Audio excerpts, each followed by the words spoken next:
2021 is likely to be the worst humanitarian crisis year since the start of the United Nations 75 years ago, World Food Programme Chief David Beasley warns. The shutdowns will kill millions of the world's poorest people.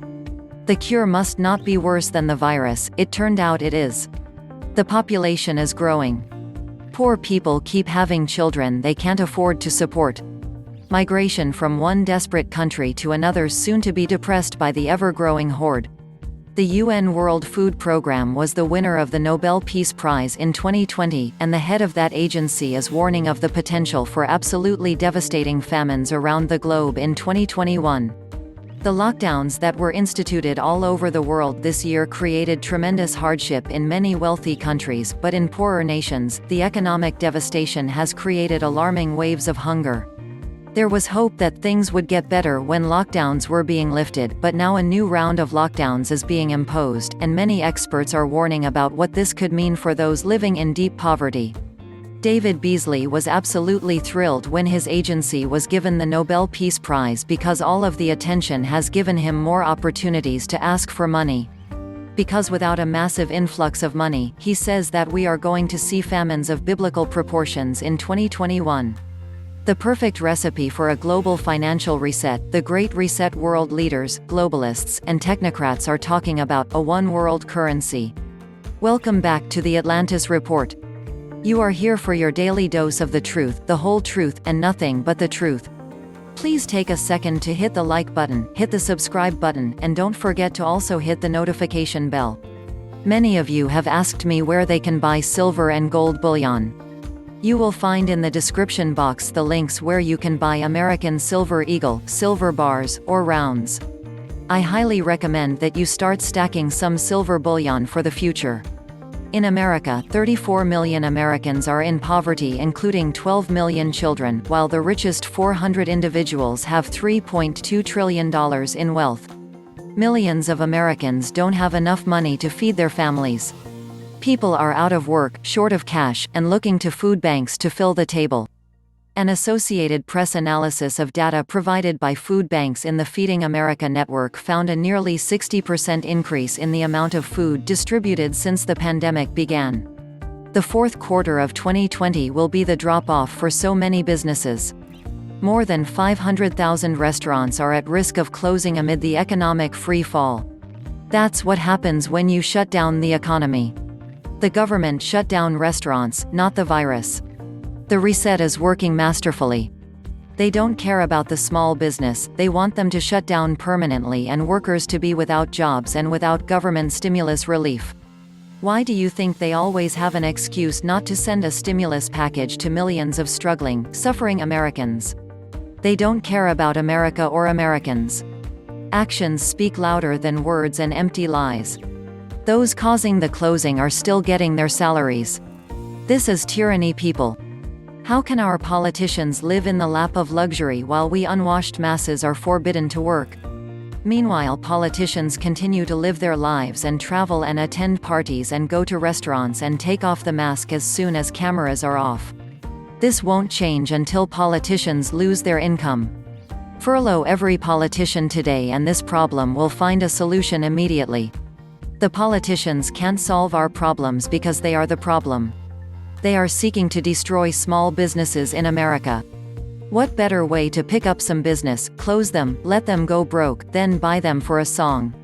This is the greatest wealth transfer in world history. They will destroy everything and force us to be solely dependent on government handouts. The end result is total reliance on the government. Governors are closing private businesses, which prevents people from financially supporting themselves. The trickle-down effects of this will be far-reaching across many job markets and manufacturing facilities. California, for example, is still shutting down entire sectors of private businesses and expecting people to survive on unemployment handouts.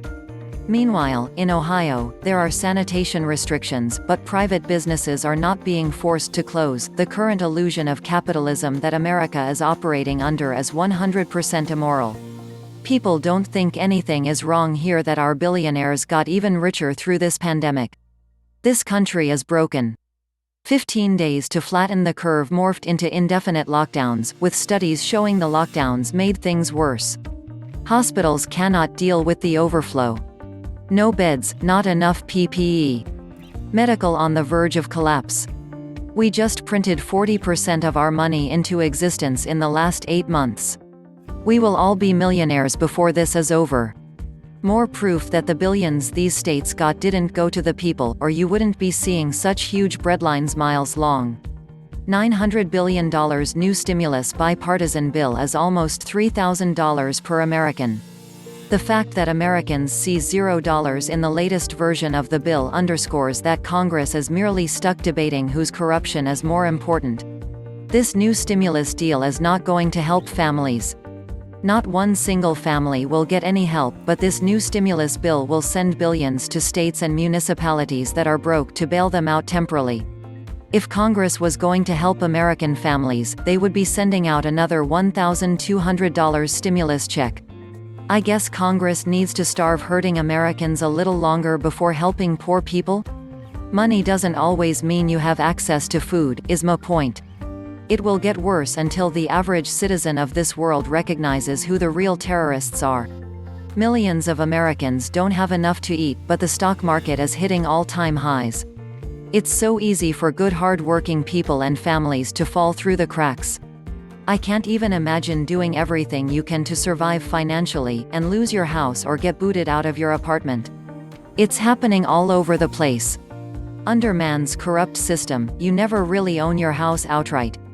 17 million Americans are behind on mortgage or rent payments, and nearly 6 million Americans say they are at risk of eviction in the next few months. Nearly 1 in 10 companies are planning layoffs in the next 3 months. That's on top of the more than a quarter of U.S. companies that have already let workers go in Q4. There is also the looming prospect of more corporate bankruptcies and business closures, putting more pressure on the jobs market. More than 420,000 small businesses have closed their doors permanently since the beginning of the pandemic. That represents a staggering 7.1% of all small businesses. Brookings estimates that the U.S. economy has lost some 4 million jobs in the small business sector that will only return with the creation of new businesses. On top of all this, Goldman Sachs projects even more permanent job losses coming down the pike as a wave of mergers, acquisitions, and corporate takeovers sweeps through the economy. Toilet paper, disinfectant, and groceries are already flying off the shelves across the United States as states are forced to yet again impose strict coronavirus lockdowns amid a worrying surge in cases. We are in the middle of a huge push by the globalists to take over America. Oh, they have been trying for 50 years now, but they are pushing harder now that they see that many freedoms have been taken away already due to the pandemic. The Federal Reserve is the most significant criminal empire on the face of the earth. The problem is, most believe it's part of the government and not a private bank. I think that a stampede for sustenance would come before a stampede for a vaccine. Globally, famine is already knocking on the door for a dozen countries. It would be nice if everyone at the bottom end got a little bigger slice of the pie going forward, but the world has never headed willingly in that direction, sadly. Perhaps there is a tipping point. We simply cannot accept a world in which the poor and marginalized are trampled by the rich and powerful. But in reality, the rich, powerful people routinely trampled on the poor and marginalized regularly in most places throughout history. To say that you can't accept a world like that is like saying you can't accept reality. Now, having said that, it would be nice if the world was a more equitable place, and working toward a more equitable world would be a good thing. But make no mistake. If we manage to make wealth distribution equitable for all regardless of wealth or status, it would be the historical exception, not the norm. There are many people struggling in America, but talk to any business owner, any human resources person about hiring and keeping employees. Americans no longer want a job, they want a paycheck, a free ride at someone else's expense. The socialist programs starting with Lyndon Johnson have turned our nation into a welfare society. Tax burdens on the little guy much larger than those that triggered the American Revolution. The creation of mega-corporations that pay few taxes, banks that pay no interest on your money but pay unholy wages to top executives. America is intentionally being destroyed by a system that is both supercapitalism and socialism. Instead of a three-class America, it will be a two-class system with the very rich governing the slave class. Elections may still be held but will already have been decided. You will have no voice. I have been preaching the message of what is coming upon America for many years. I have been warning people that the time to scale back and get out of debt was yesterday. Many have laughed and mocked, but soon many will be scared shitless and be dead broke, and probably hungry. Too many have wasted too much and tried to live above their means for way too long. Now those crowing chickens are coming home to roost. If you can, this is a good year to donate to a food bank. The need is great. America, the wealthiest country in the world, still has to depend on the dwindling middle class to solve our food insecurity problem.